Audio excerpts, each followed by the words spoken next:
You are listening to the EdTech Takeout from Grantwood AEA, an educational service agency that supports school districts in eastern Iowa with a focus on equity, excellence, and efficiency in education for all children.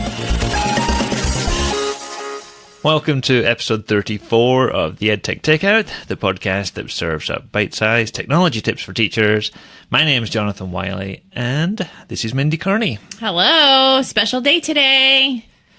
Why don't you explain the special day, Mindy? Because this was your special idea. This is, so it's National Chicken Nugget Day, which could be fake news. I'm not really sure because I only found it in one place that it was actually today, but it works. It works for our time frame. We both had time today, so we're going to do a nugget episode.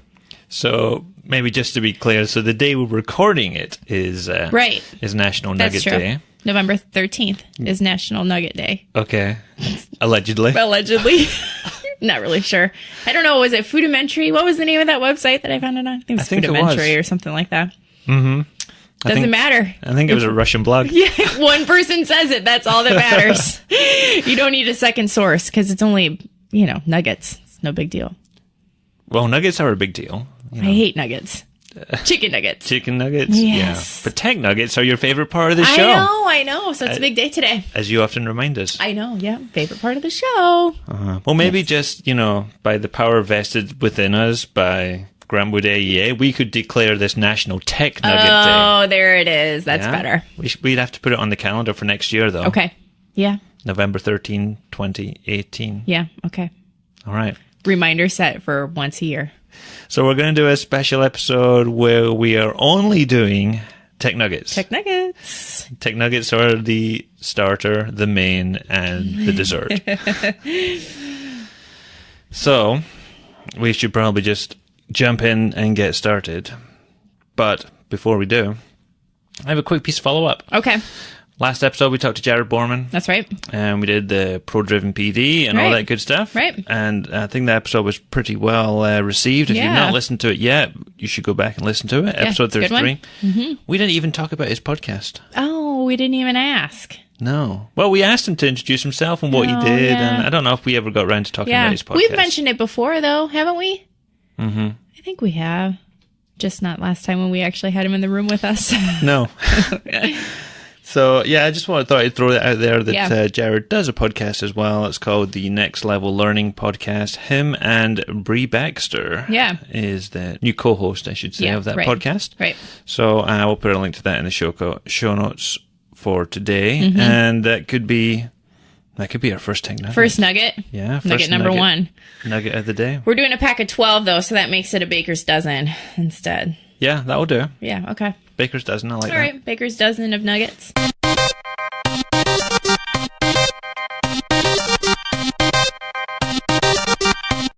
All right, well, I'll follow up with that with an oldie, but what I think is a goodie, and that is Google Voice. And I'm not sure a lot of people know about Google Voice because I've shared occasionally and just bring it up. And I thought, you know what, maybe it's one to bring up on the podcast. What I like about Google Voice is that you can attach your phone number to Google Voice generated phone number so that you maybe are more willing to give out your phone number so people don't have your actual phone number, which is nice. And it rings through to my email and transcribes everything. And I really like it. Do you use it? Do you use Google Voice? I do not use Google Voice, but the way you're describing it, it's almost like a burner phone. Well, yeah. Do you feel like Jack? I have more than one Google Voice number. Do you feel like Jack Bauer when you're using your Google Voice? For sure I do. Yeah? For sure I do. Yeah, I mean, I think the only thing about it, because for the most part, my phone transcribes my voicemails now and that kind of stuff. It's just nice not to actually hand out my phone number. Yeah. Yeah. So that's what I like the best about it. Keep a little bit of the personal and professional boundaries, right. I think, is always a good thing. Yeah. But, let's talk about that transcription. How accurate is that transcription? It's good. It's pretty good. Is it as good as my phone when it kind of... Yes. Yeah, I think it is. Because I don't think my phone's very good. You don't? I think my phone does a really good job. Okay. We use the same phone, basically. Yeah, I know. So, yeah. Well, it's US Cellular, though. It's not actual my iPhone. Do you use US Cellular? I do, yes, but I don't know who does the transcript. If that's Apple that does the transcript, or if that's I guess I don't know either. Cell phone provider. I figured it was the cell phone provider, but it could be. Yeah. No, I think it does a pretty good job. I mean, I can get the gist of. I get like one voicemail a month. One voicemail a month? Yes. Okay. I don't ever answer my phone either, so that tells you that's mostly people that call me are like telemarketers. Would you like to give out your Google Voice number on the podcast? Nope, I wouldn't. Okay. No. You might get some more voicemails. Yeah, right. No, thank you. All right, then. So Google Voice? Yeah. It is kind of an old one. Yeah. It's been around for a long time. Yeah. I think it did just get updated like in the last, 3 to 6 months. It got kind of the material design kind of update if you go to the Google Voice website. Yep. And you haven't used it for a while and you think, hey, this looks different. But I think it's basically the same service. Yeah, I think so too. I don't think it's changed at all. Yeah. Okay. All right, good one to kick it off with. Okay. I'm going to kick off with a brand new one to me, which is called Elink. Have you heard of Elink? I have not, no. Okay. Enlighten me. Elink lets you create newsletters and content pages in minutes, according to their website. Oh. So if you maybe think of something like S'more. Okay. So similar to S'more, but faster. You basically take web links and you curate them together into like a newsletter or into a web page, and you can even make like a Gmail newsletter out of them too. Nice. I'm looking at the one you made. You look at the one in the show notes I made? Yeah, so I put all the links from our Tech Nugget episode into an E-link. Yeah. And you see what that looks like on there. Yeah, can you embed this? You can embed this, yes. Wow. This is kind of fun. So the free version does come with that ad that you see along the bottom there. Yeah, sure. But otherwise... And that's not bad. Yeah, it's not terrible. It's not a bad ad, no. It's kind of like a slightly more visual...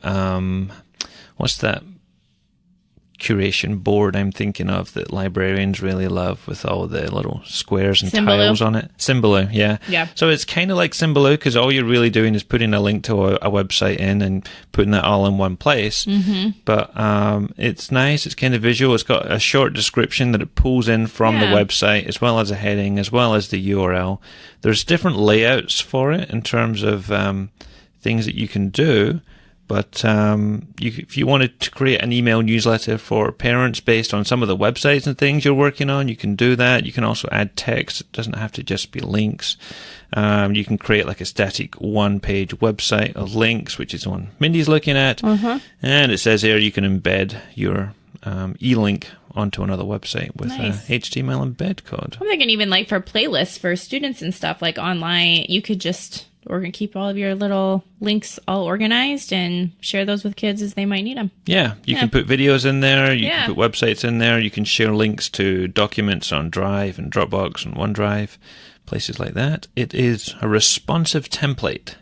So it means it automatically adjusts to the size of your screen, depending on what device you're using. That's what that means? Yeah, if you take your edge of your browser and you shrink it down to like a phone kind of size, it will adjust accordingly. Nice.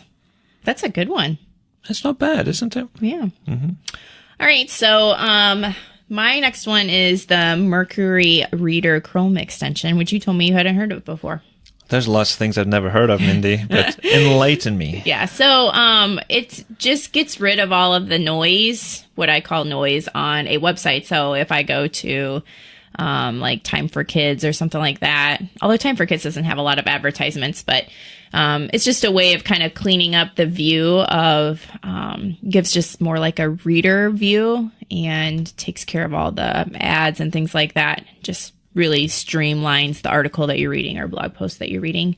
And what I like the most about Chrome extensions like this that kind of clean that up is that although with digital citizenship, we often talk to our kids about, and I think it's important for them to kind of live in the world to see advertisements and stuff and talking about not clicking on those advertisements and things like that.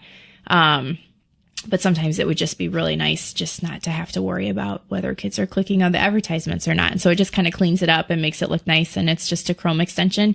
Besides, just as an adult, sometimes it's nice just to have a nice streamlined article instead of all the other stuff that sometimes shows up when you're reading. takes out the sidebar and the ads and all that other stuff and just cleans it up nicely. Yeah, it does. Does it still keep like pictures and videos and things in it there? It takes all that stuff off of it. It's just plain text? It's just plain text. I don't think there's videos. I'm trying to think if I've used it on a where there's been a video. I might have to give that one a try.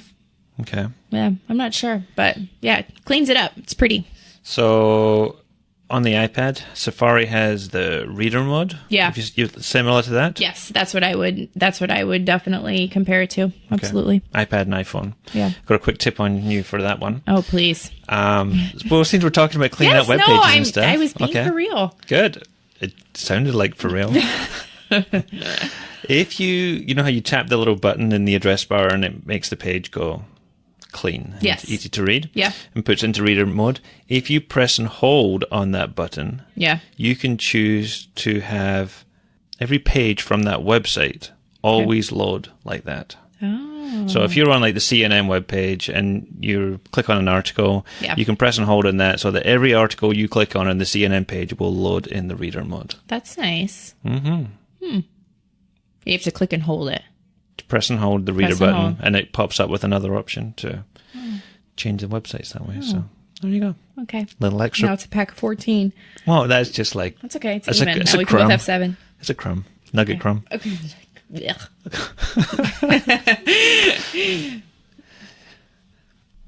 Yes, your turn. Okay. I'm going to go with a podcasting pick here because as we have talked about in the past and lamented the passing of, or the... Not passing. Okay, but Opinion Podcast has kind of modified their model. Right. In terms of you can no longer host things with Opinion. And I have had some teachers contact me on Twitter or email and say, hey, what should we use now that you... It's because you walked around with an Opinion Podcast flag. Yeah. Now that you've got me in this big hole, what can I use instead? So I was looking around for a few things, sure, at least just for my own curiosity as well, but also to answer these types of questions. And I came across Spreaker, which is like speaker with an R in it. So I thought you had a serious typo. Spreaker. Yeah. Spreaker is this service, and there is an app for Android and iOS called Spreaker Studio, which lets you record podcasts and upload them to the Spreaker website, where on the free plan you can have as many 15-minute podcasts as you want, up to a maximum of 5 hours of audio storage. Oh, that's still a lot. So that's still a lot. That's a lot. Yeah. So you can have 5 hours of audio recording in your account for free and 15 minutes at a time. So it's an option. It might be something that you are interested in taking a look at. The app has some fun little like sound effects that you can include while you're speaking. So like you can have an audience cheering, or you can have like an alarm bell go off, like a school bell or something like that. So you could mix in some of those features too. And the other maybe alternative I came across was via your friend of mine, Dr. Wesley Fryer. Oh, sure. Who came across this website called Podiant.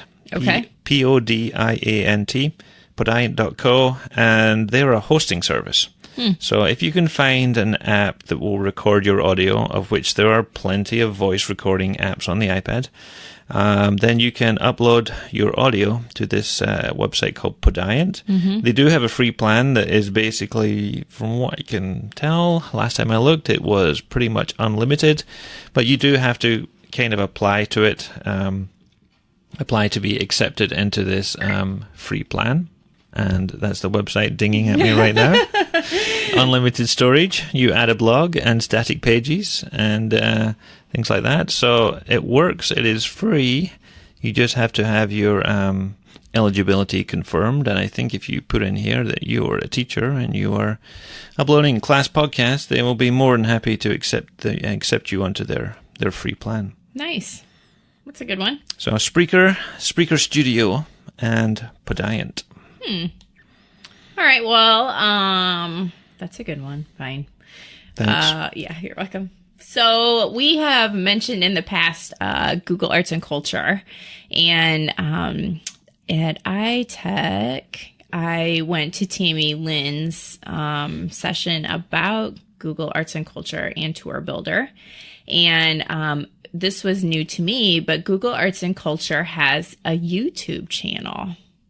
Really? Yeah, they do. And so it's kind of an interesting little channel. Some of the video that we watched in her session was very funny. It was about this little girl who was looking at an image from Google Arts and Culture and was describing it to two experts, I guess, which was super fun and just kind of something different to watch. But if you check it out, there are all kinds of videos kind of within that series called Kids Explain Art to Experts. And it's just kind of an interesting little channel, kind of active. So I would definitely go in and take a look at that one for sure. There are some 360 videos in there too that you can check out that are pulled from Google Arts and Culture. So yeah, that was kind of new to me. I didn't know that they even had a YouTube channel.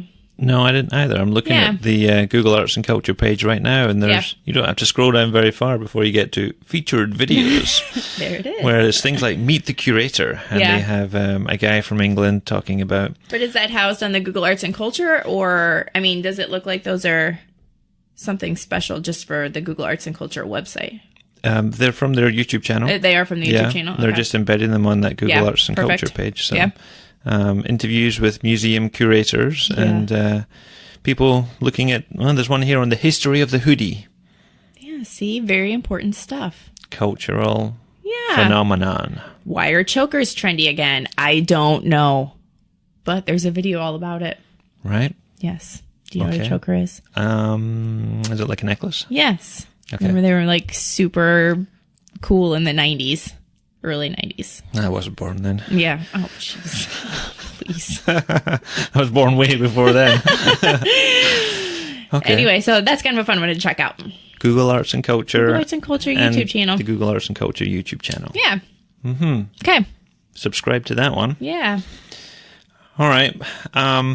Next one on my list. I don't know why I put this down there. I don't know either. But. Come on. Out with it.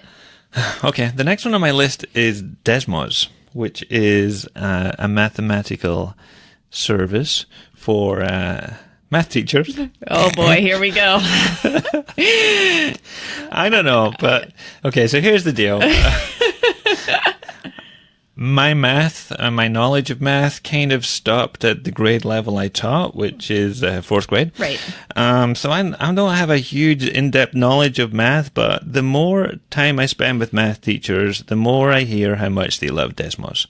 And so if you are not using Desmos, or you've not thought about using Desmos, and you do anything related to math and you want to graph stuff out, then I think this is the tool you should be using. I think so too. It is free. Yeah. And I'm going to give a shout out to our math consultant, Chuck Gustafson, who will frequently come down to talk to us and just tell us about things. And taunt us and say, why is my iPad not working? And things like that. But when he's not saying that, he's talking about Desmos. He's talking about Desmos, and he's giving us updates, and he'll say, you guys don't really care about this, I know, but this, and this, and this is changing Desmos. And I'll be like, whoa, that sounds really awesome. What do you mean? I mean, right. So they are always updating things. They're always making new things. Yeah.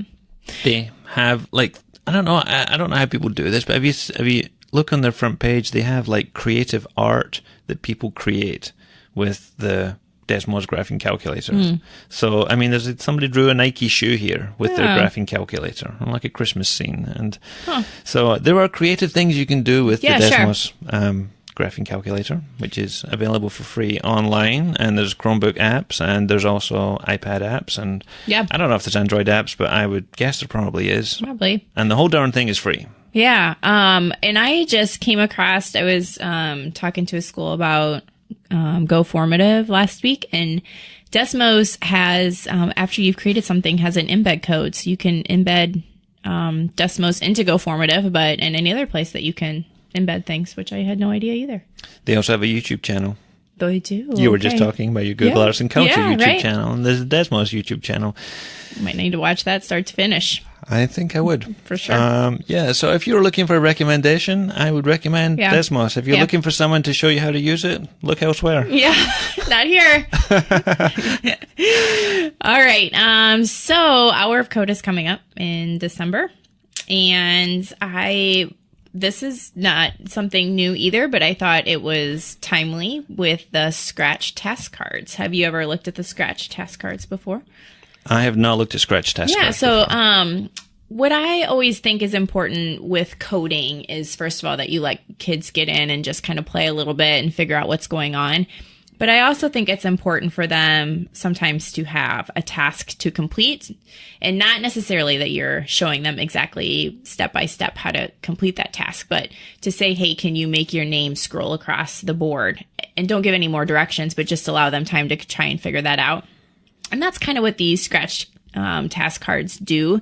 They do give some pointers for the students of how to do different things in Scratch, but I thought, if anything, I mean, if you wanted to give the step-by-steps, those are here, but also maybe just some ideas of ways to get students started. And they're really kid-friendly. They've got all the little icons attached, and just might be something new. If you're not doing a lot of code in your classroom, we do find that around the first week of December, everybody's very interested in coding. So it might be a good place to start.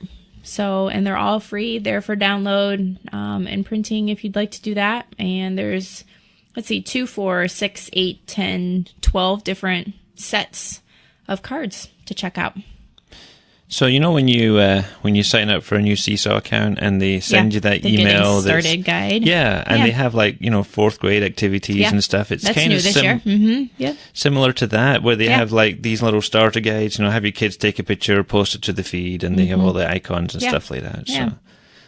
So it's just a nice entry into Scratch if you've never used it before. Right. And it might be a good something to do with comfort level too. If you've got those things there, it might give you a start of how to get in and using those things too. So maybe not just for kids, but for teachers just getting started with code. It's a good resource for everyone. I think it is a good resource for someone. It's a nugget. It's a nugget. Yes. I'm sure Samantha would approve. Yes, I'm sure she probably would. Yeah. Yeah. Okay. You're up next. What? Moving on. Yeah. I picked IFTTT. Do you ever use that service, Mindy? I have. You have used it? I have, yeah. Okay. So I have, well, you tell what it is and then I'll tell how I use it. So IFTTT is a web-based... That's not how you don't say all the letters of it. It's IFT. Okay. Some people say IFT, I guess. They do, and some people say all of those letters? Well, I do. Well. But maybe that's just me. Okay.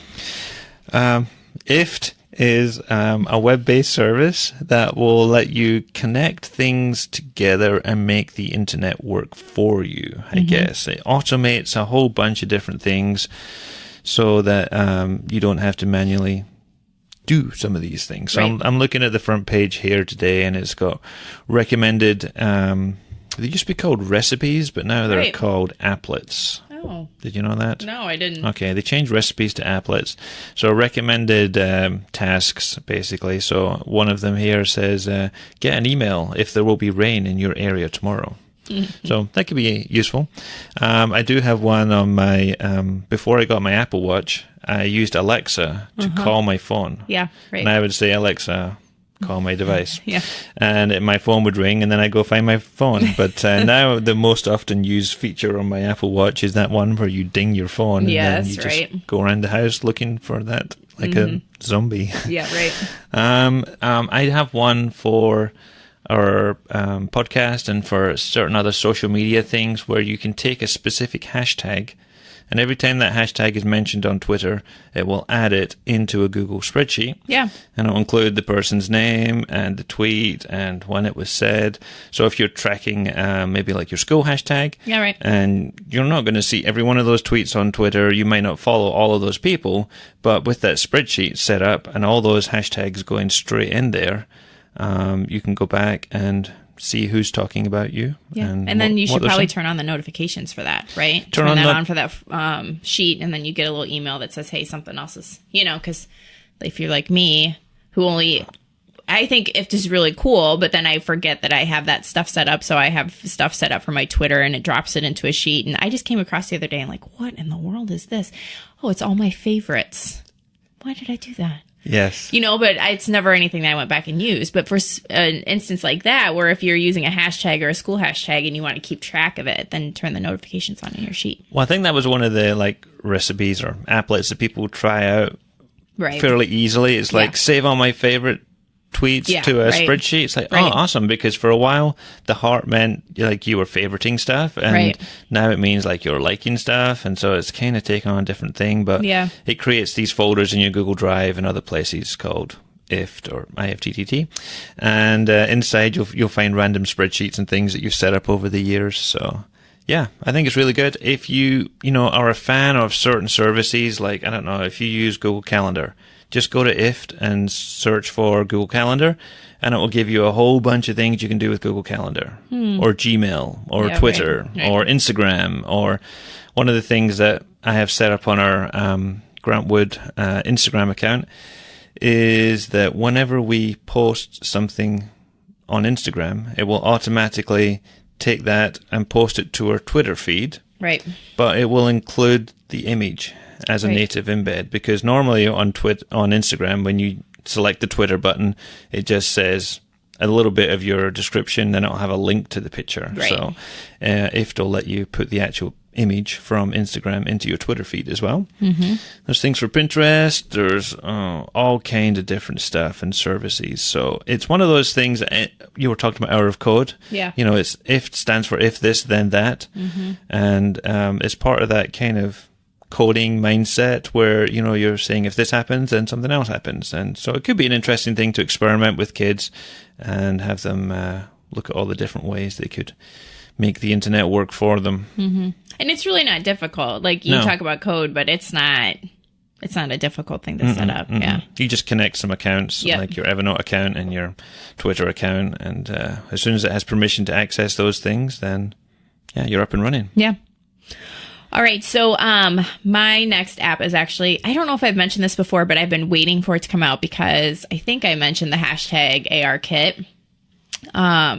And on through that hashtag, I found this app that created portals through augmented reality. So you might be a portal? Yes. So I'll have to show it to you when we're done here. But so you can choose a door, and it'll put the door in your your surrounding world, and then you walk through that door and walk around, and there's a whole nother world that you are in. Like if I wanted to go to Diagon Alley or something like that? I mean, we're not to that point yet, because I think it just released not that long ago. There's only 5 portals right now that you can check out.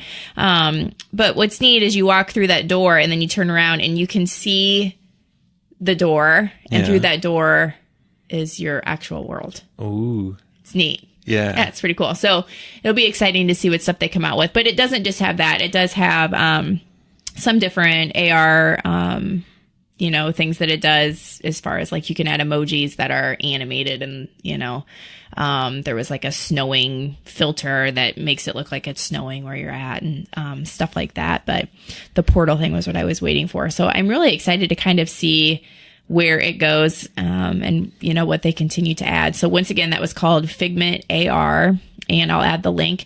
The only problem with this new AR kit, and remind me, maybe we've talked about this before too, is that you have to have iOS 11, and you also have to have an iPad Pro. Oh yeah. Or iPad 5th gen. Right? Yes. Right. Like, we're just calling it iPad. Yeah. Or you have to have an iPhone. Ooh, is it 6 or later? Could be. I think it's 6 or later. Mm-hmm. So, not everybody's there yet. We're definitely, probably quite a few schools aren't there yet. But with any iPad that you purchase from here on out, we'll have the capabilities to do that. So there's some really cool stuff out there. And I think we're going to try and do an AR episode at some point in time. But so if you have the capabilities, definitely check that one out. I like that one. Yeah.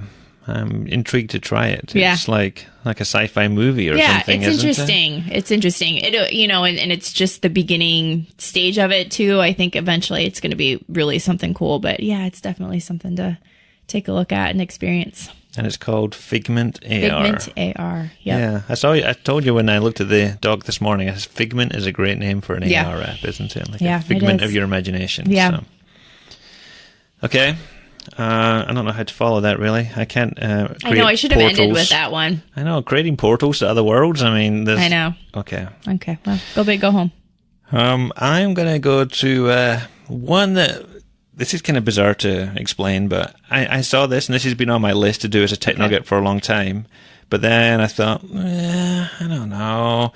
But then somebody sent an email around. It was Julie Freed. Mm-hmm. And she said, have you seen this great website? And I'm like, oh, I've been there before. But then I went back and looked at it, and it has so much more stuff on it now. Upgrade, huh?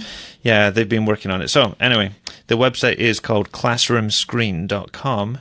And it was created by a teacher in the Netherlands who wanted a tool to put on their digital whiteboard, basically, or to just project on the screen. And they couldn't find something that they wanted, but they put a whole bunch of little kind of like widgets that you drag and drop around the screen to put stuff where you want, so you could have it up as a running display. So you could be talking or teaching or working in small groups of things, but up on the board are all the directions for the students, as well as the things that they need. So you can change the background out, and there's a bunch of backgrounds there available to choose from, but there is also the ability to upload your own background. You can put some text up on the board. There is a noise meter, which is kind of interesting, because what that does is it's kind of like those... I don't know, those things you used to get apps for stuff like that with like smiley faces you used and to have sad all these faces. Different things, yeah, right? Yeah, and now it's red when you were talking there, Mindy. So sorry about that. Story of my life. Not too surprising, eh? No. So there's like a noise meter that goes on. It's a visual kind of bar that bounces up and down on the screen. So you can have that up on the screen if you want. There is a QR code generator. You just stick in the website that you want, and it's up there. So you could be like, hey, this is the website you need to be on today. Or if you need help, scan this QR code and don't come to me because I'm busy. There's like a whiteboard. So if you had things up, or you wanted to quickly do some teaching with a whole group or something like that, you click this and it brings up a whiteboard with all these different colors on it, and you can have some different backgrounds and choose different line thickness and stuff like that. So that goes so I have a screen. question about that. So you draw, though, like on your touchpad? Yes, on your device. Yeah, yes. Right. Okay. Yes. I would guess if you had like a smart board or a Promethean board, it would work on that too. Right. But if you're just projecting the projector on the wall, then don't draw on the wall and expect stuff to happen. Yes, right. Nothing's going to happen. Yeah. They have a small version of that too. So if you just wanted like a little post-it note type drawing that you wrote and scribbled some notes on or drew a picture on, then you can have that on there. What else have they got on here? They've got symbols for work. So like if you want, this should be like a silent time for us talking. You can hit the work silently and have that up there. You can change it so that you're allowed to whisper or ask a neighbor or work together and collaborate. So depending on what you're doing at any time, you can choose a symbol that you would like up there on the board. And I think it's nice that it's got those, Julie would refer to it, I think, as a kind of a UDL type of thing, because, it's the image and the text together. So it's very visual. You can see what that means just by looking at it. They have traffic light symbols, so red, amber, and green, and you could use those for any number of different things, I guess. Red, amber, and green. Yeah. Huh. Explain. Yellow. It's red, yellow, and green. Red, yellow, and green? Yes. Okay. Have you been going around this whole time calling that an amber light instead of a yellow light? That's an amber light. Do you say that for real? For real. For the love of Pete. That's an immigrant thing, people, I think. So. Yes, I think so too. Red, amber, and... No, red, yellow, and green. Red light, yellow light, green light. So if you almost go through a red light, you go through a yellow light? Yes. Oh. Okay, wow. I didn't... Well... Hey, every day's a school day. That's another nugget, apparently. Another nugget right there. So it could be, I don't know, you could change that for different, parts of the lesson that you're working on and have that up there. They have a timer, and they also have, a clock that just shows the time and the date and stuff on there too. So that's good. All those those tools you used to have individually, now all in one place. All on one website, yes. Mm-hmm. You don't have to have extensions or anything else. So it's called classroomscreen.com. Mm-hmm. And I think that could be a useful one for people. I think so too. Yeah. All right. So my last nugget today is a website called Yummy Math. And we both did a math one today. Who knew? So Yummy Math is a website full of what I would call authentic math lessons that are kind of just like fun ways to think about math and to do math. So the first one that is here on the homepage today is about playing Monopoly and looking at the Monopoly board and then making judgments about the Monopoly board. And then there's always a lesson plan and questions and all of those things built in. There was another one about bats and vampire bats, which would be fun around Halloween, I suppose. And just like questions. So he gives like lots of information about the vampire bat, and he might say like, well, vampire bat drinks this much blood, right? Mm-hmm. How many liters of pop would that be? So they do like conversions and things like that. So just kind of a more fun, interesting way to do math than just a worksheet. Math worksheets make me crazy. Sorry, math teachers.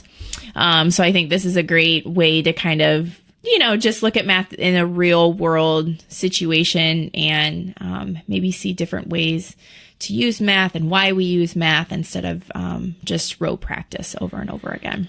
Because I know that was always a thing, at least when I was a student in the classroom learning math. It's like, why are we doing this? When will I ever use this? Yeah.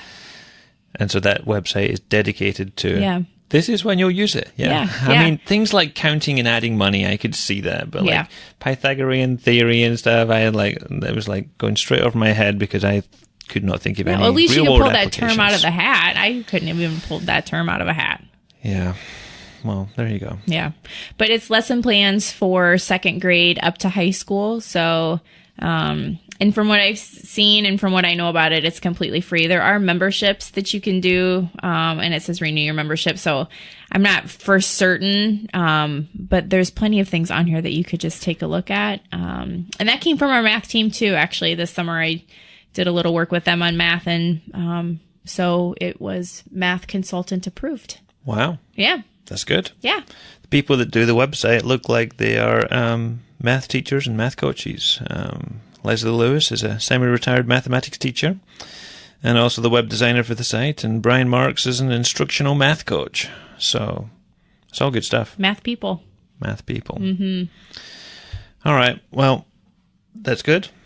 My last one, I didn't want to end with this really, but I'm just going to end with it because it's now on the last one on the list because I added it That's last. That's where it ended up, yeah. I have a problem, Mindy. Oh, no. What? And I don't know if you've come across this or not. Okay. But iOS screen recording. Yes. So when you record in the new iOS 11, you've done this before? Yes. Yeah.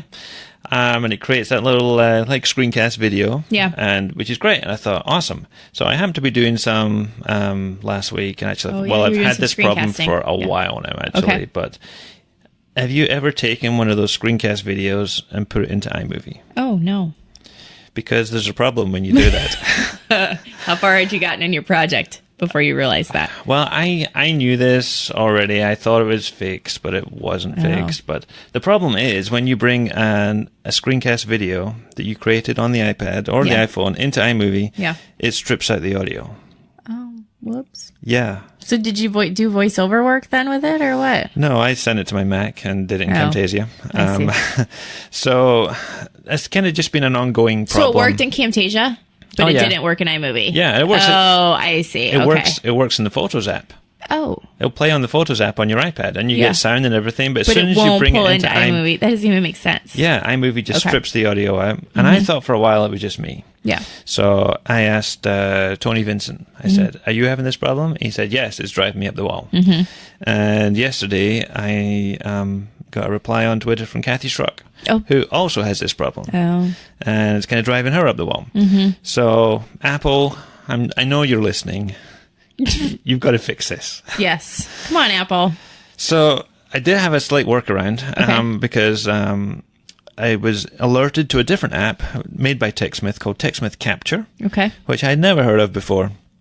And basically what it lets you do is when you go to press that button in the control center to activate your screen recording, instead of recording with iOS 11, you record with TechSmith Capture. What? Yeah, I know. There's like an extra option. So when you press and hold the button, you get to record with, it says record with camera roll or record with TechSmith Capture. Oh. And so I tried it out and I recorded with TechSmith Capture, and it creates a video, puts it into the TechSmith app, but then you can save it to your camera roll. I brought that into iMovie and it works fine. Oh.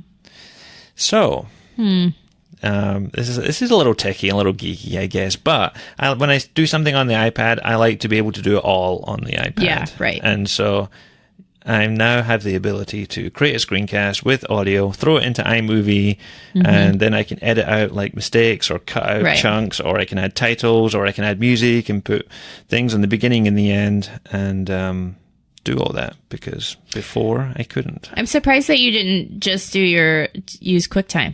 Oh, I can't do that. QuickTime? I can't do that on the iPad. Why not? Well, no, but I'm saying, why didn't you record your screen through QuickTime? I could have done. It's just because you wanted to do it all on the iPad instead of all on your computer. All on the iPad instead of the iPad and the computer. Right. And I know there's other ways. You can do Air Server and mirror over and record with Camtasia or Zoom or other things as well. Right. But I wanted to see how much I could do on the iPad. Oh. And did you flip a table? I felt like it. Yeah, I would have too. So I felt that's like a good workaround. So I wonder, that's got to be coming as a fix though, right? I hope so. I mean, I got in touch with Apple support about it on Twitter, and they jumped me through a few hoops and things, and they got me to reinstall iMovie, and it started working again. I'm like, awesome. And then it stopped working, and then I'm like, oh. So maybe I need to get back to Apple support. Yeah. Or maybe it'll be an iOS update. I don't know if they know or about since Apple's listening. Oh, of course. Right. Yeah. Jeez, give yourself some credit. There's engineers scrambling somewhere in California. Oh, geez, Wiley is upset right now. I know. Get this fixed. Get it fixed. Yeah, In the meantime, it's a free app right now. It's called TechSmith Capture. Okay. TechSmith is good stuff. Yes, they do. Great tools, yeah. All right, so that was our pack of, started as 12, ended with 14. It's a baker's dozen. No. There was 14 then. I felt like you added something else in there. I did, yeah. A couple 14. Of little crumbs. It's good, 7 for each. Okay, that works. Right. So that's it, Ridden, isn't it? Yeah, it is. Yeah, we'll finish up. That's all we have time for. We will have links to all of these resources in our show notes, but also in the E-Link. I'm going to use E-Link. I'm going to go back and do that and put all our links in. Oh, you could embed that. Yeah. Yeah. I'll embed it so you can see it. That would be a nice, easy way to do show notes. Yeah, it would be. From now on, maybe. Take a lot less effort. Yeah. And that will be available at dlgwaea.org/podcast. You can send us feedback to podcast@gwaea.org. We always love finding that in our inbox. And you can see us on social media if you are that way inclined. Mindy is at Team Carney on Twitter. And I think she's also on Snapchat, isn't she? I am. I can't remember my Snapchat name, though. Shoot. M. Carney, 10. I'm sure you had like a big spike in followers after like the last I didn't. Frank Slaybaugh. He was my spike. Oh, okay. Yeah. I am at Jonathan Wiley, and the team account is at DLGWAEA. We are going to be back sooner than you may imagine, because we've been churning these out like one a week at the moment. I know, we've been busy. I don't know how we do it. I don't either. We have a special Thanksgiving episode coming up. We do. Mm-hmm. So until next time. This has been the EdTech Takeout. We hope it hit the spot. For more information on today's episode, please visit dlgwaea.org/podcast.